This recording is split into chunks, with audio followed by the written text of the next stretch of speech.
मुहर्रम से पहले धार्मिक परंपराओं और सुरक्षा व्यवस्थाओं को लेकर चर्चा के बीच महामंडलेश्वर शैलेशानंद ने कहा कि विभिन्न धर्म और परंपराओं में ऐसी कई साधनाएं और अनुष्ठान होते हैं जिन्हें आस्था और तपस्या का हिस्सा माना जाता है। उज्जैन में मीडिया से बातचीत के दौरान उन्होंने कहा कि संत महात्माओं की परंपरा में भी कई प्रकार की कठिन साधनाएं देखने को मिलती हैं। कुछ साधक कांटों पर विश्राम करते हैं तो कुछ लंबे समय तक समाधि में रहते हैं। उन्होंने कहा कि ऐसे अनुष्ठानों को संबंधित परंपराओं और आस्था के संदर्भ में देखा जाना चाहिए।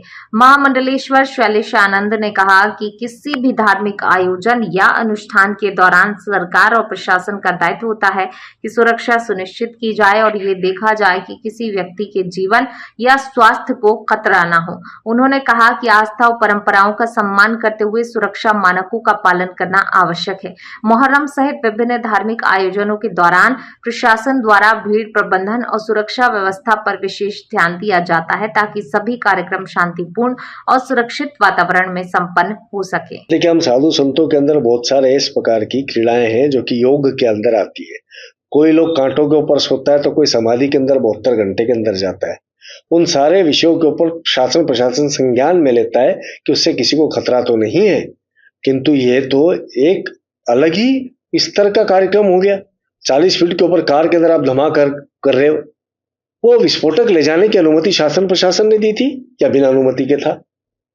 उसके ऊपर लिखा हुआ हम फिर से वापस आ गए तो WWF के वह कलाकार थे या जिम्नास्ट थे या एक्रोबेट्स थे, क्या थे? या फिर वो कुछ और संदेश द्विअर्थी माध्यम से देना चाह रहे? गंभीर मामला है। मैं इसको ये कहना चाहूंगा कि कोई सा भी ऐसा क्राउड असेंबलिंग जहां पर लोगों की भीड़ जमा करके धर्म के नाम पर हो, क्रीड़ा के नाम पर हो या किसी भी माध्यम के नाम पर हो, आम जनता को बाधा पहुंचती है। चिकित्सा के लिए जा रहे लोग, मरीज जो होते हैं उनको बाधा पहुंचती है। महत्वपूर्ण कामों के लिए जा रहे लोगों को बाधा पहुंचती है।